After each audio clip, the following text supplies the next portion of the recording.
Prescribed text for storytelling, grade 11.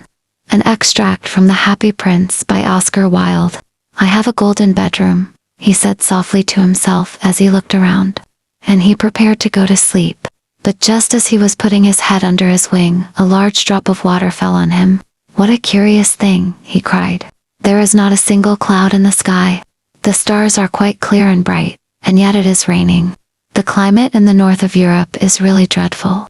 The reed used to like the rain, but that was merely her selfishness. Then another drop fell.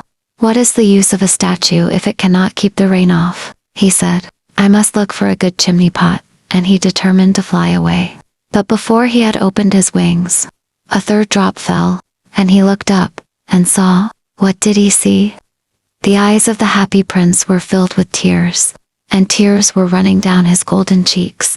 His face was so beautiful in the moonlight, that the little swallow was filled with pity. Who are you? He said.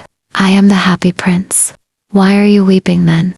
Asked the swallow. You have quite drenched me. When I was alive and had a human heart, answered the statue, I did not know what tears were, for I lived in the palace of sun, where sorrow is not allowed to enter. In the daytime I played with my companions in the garden, and in the evening I led the dance in the great hall. Round the garden ran a very lofty wall, but I never cared to ask what lay beyond it. Everything about me was so beautiful. My courtiers called me the Happy Prince, and happy indeed I was, if pleasure be happiness. So I lived, and so I died. And now that I am dead, they have set me up here so high that I can see all the ugliness and all the misery of my city. And though my heart is made of lead, yet I cannot choose but weep. What? Is he not solid gold? Said the swallow to himself. He was too polite to make any personal remarks out loud. Far away, continued the statue in a low musical voice. Far away in a little street there is a poorhouse. One of the windows is open, and through it I can see a woman seated at a table. Her face is thin and worn, and she has coarse, red hands, all pricked by the needle, for she is a seamstress. She is embroidering passion flowers on a satin gown for the loveliest of the Queen's maids of honor to wear at the next court ball. In a bed in the corner of the room, her little boy is lying ill. He has a fever, and is asking for oranges.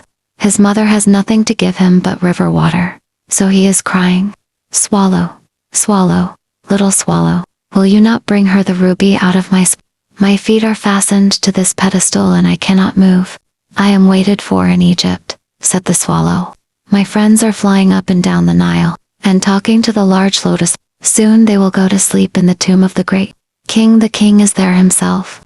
In his painted coffin, he is wrapped in yellow linen, and embalmed with spices.